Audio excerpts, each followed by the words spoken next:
Welcome to LabNotes. I'm Joe Fetterman, and I am simply thrilled to be back here with John Wherry from the University of Pennsylvania. John, we had a great conversation a while back. This is what I was going to say. I was remembering that I think when we spoke with you before, you were telling us that your inspiration came from your grandfather. Do I have that right? Yeah, that's right. I grew up watching him take things apart and put them back together again, and it sort of inspired me to constantly be asking questions about how things work. Well, what a great segue to why we're talking today, because it sounds like you've kind of taken CRISPR apart and put it back together again. And I was tremendously excited to see the article you published, and that's really where we'd like to dive in with you. We're really appreciative of your time to share what you're up to right now. Yeah, thanks. It's great to be here. Yeah, we've been very excited about these new discoveries and new opportunities to get CRISPR engineering into more cell types in easier ways, and use that to, kind of use cell engineering as the new frontier of human drugs. So tell us about how this all came to be. Yeah, well, so this was an interesting set of opportunities, and there are a number of ways that people are using currently to engineer cells, using things called lentiviruses to make CAR T cells.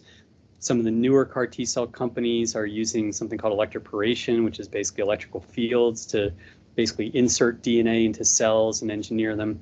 Both of those approaches have a lot of liabilities. They cost a lot to actually produce the products and to make the cells, and there's a backlog to get lentiviruses made and used. They're also really toxic to the cells, so you get poor cell yields, and for some cancer patients whose cells are fragile anyway, this becomes a big problem.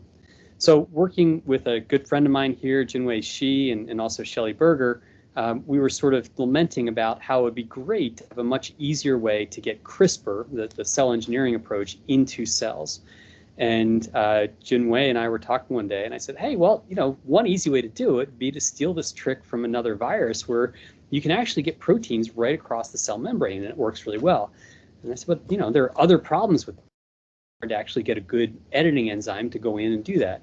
And Jinwei turned to me and said, well, that's the easy part. I've been trying to figure out how to get something across the plasma membrane of the cell.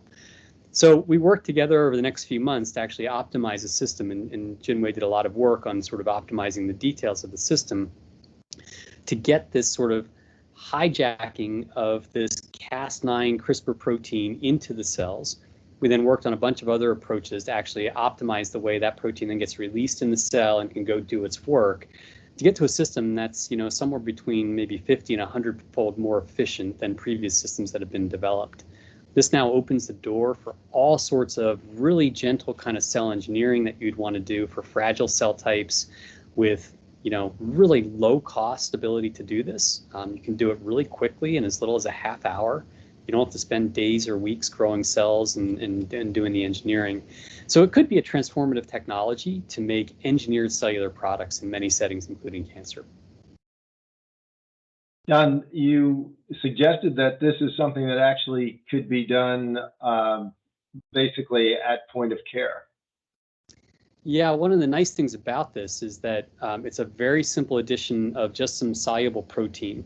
You can add the protein to a culture of cells or a dish of cells, and the editing occurs within 30 minutes. So you can envision then a patient going in for their cancer treatment or treatment for some other disease, going into the phlebotomy suite or the leukapheresis suite, where they hook you up to basically a machine that takes your blood out, circulates it through an instrument right next to you at the bedside, and then puts your blood back in. And if you could inject a little bit of this protein into that, what we call all fluidic phase device, you could do the cell engineering and editing bedside in a half hour or less. This obviates the need to actually have your cells drawn out of your blood, go to a lab, sometimes in some other part of the world, engineered for 2 weeks, frozen down, shipped back to the hospital, thawed, and re-injected at a different time. Now, we're still some way off from realizing that dream, but the possibility of being able to do this kind of editing in as little as 30 minutes really opens the door for all sorts of new approaches. So now that you've advanced this, what comes next? Yeah, well, so there's a lot of science to do.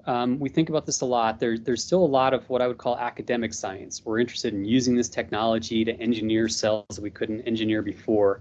But there's also a lot of technology that's important to develop in the private sector, where kind of the motivations of academic science and early stage biotech are a little bit different. And what's needed is we really need to sort of scale this.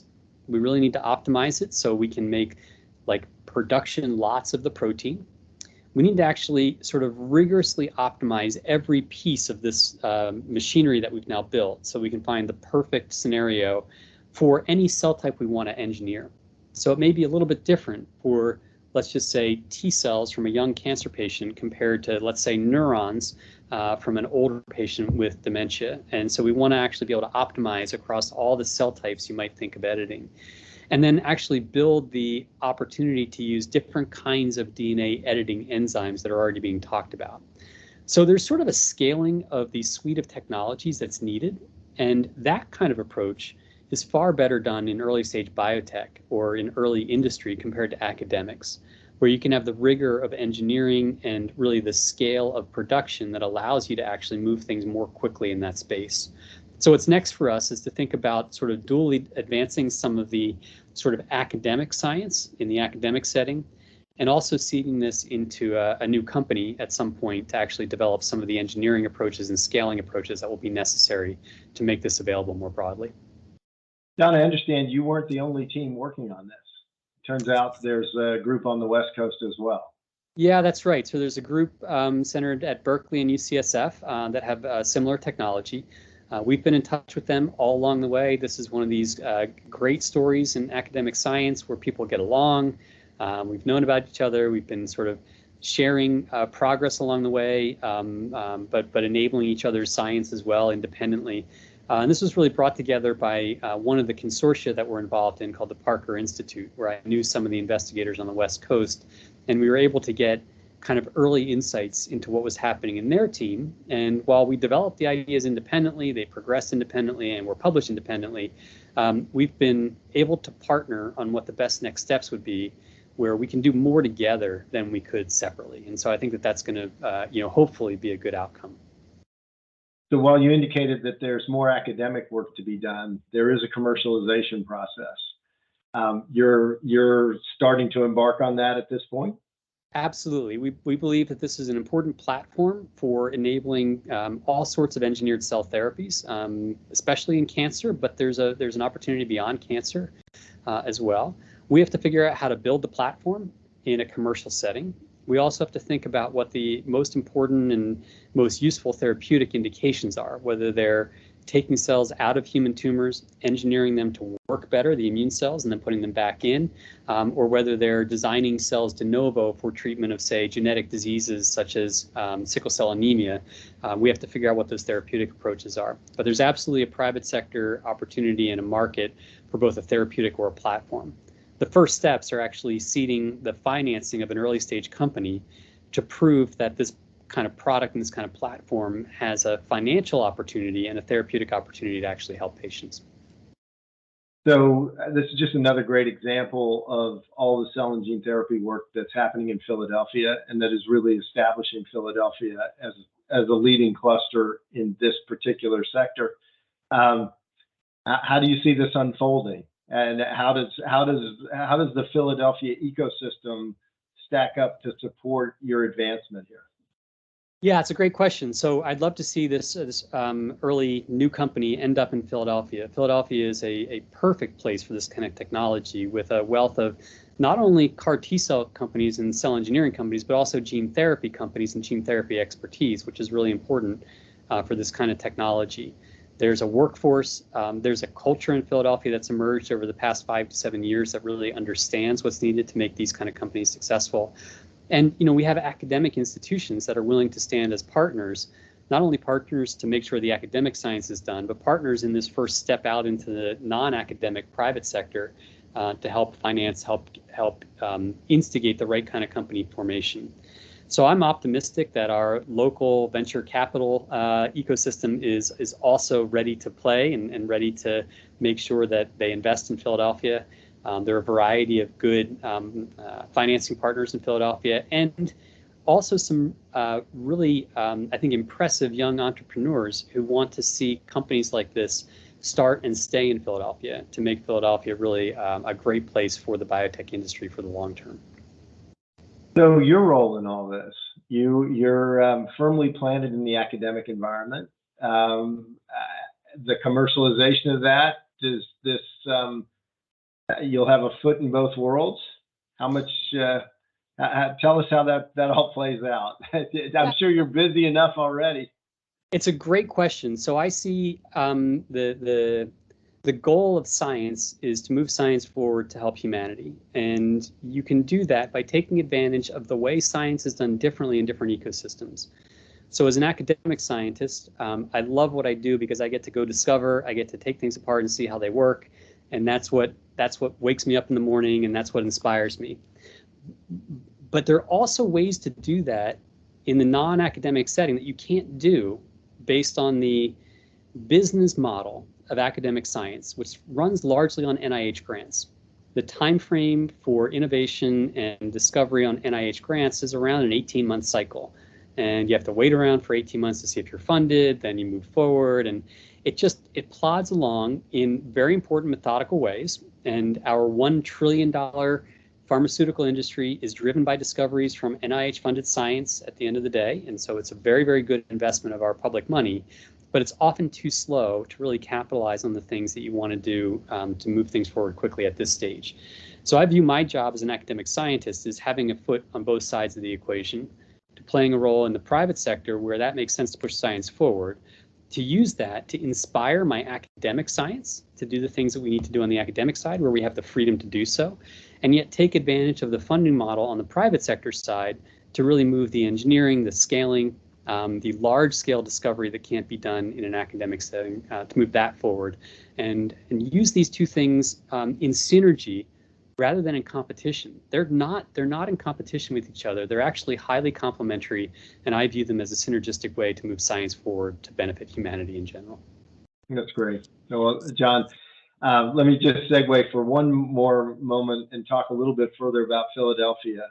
So you've been either directly involved or part of the team that's been involved with a lot of important discovery that's happened here.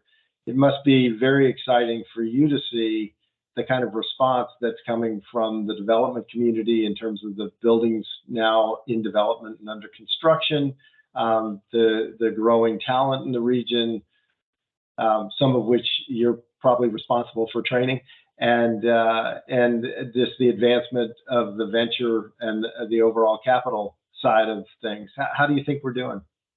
Yeah, I think we're doing great. The one thing that I have to say, Philadelphia in general, and specifically the University of Pennsylvania, have believed in the idea that the immune system can play a role in healthcare, that we can use the immune system to diagnose, treat, and eventually prevent disease in ways that we could never dream of 10 years ago.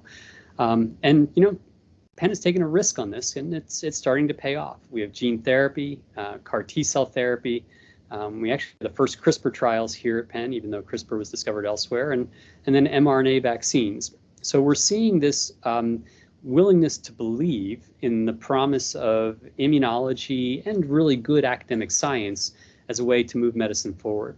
I think the future is that we believe that we should be able to use the immune system to diagnose and treat most, if not all, diseases, and that our ability to engineer the immune system and use the immune system as a drug, we've just scratched the surface. So we're investing not just at Penn, and we're building a new building for immunology at Penn, but you can see it all over the city where buildings are going up that I think are capitalizing on this energy and ecosystem that's really stemming from many of these academic discoveries. John, that's a great place to wrap. All I can say is thank you. We're incredibly excited about what you're up to, and we want to check back in with you in not too distant future to see how the advancement of the commercialization is going, and also we know you're going to be on to something new and exciting right around the corner. Can't wait to catch up with you on that as well. Thanks, Joe. It's been great to be here. Happy to come back anytime. Good. Thanks so much.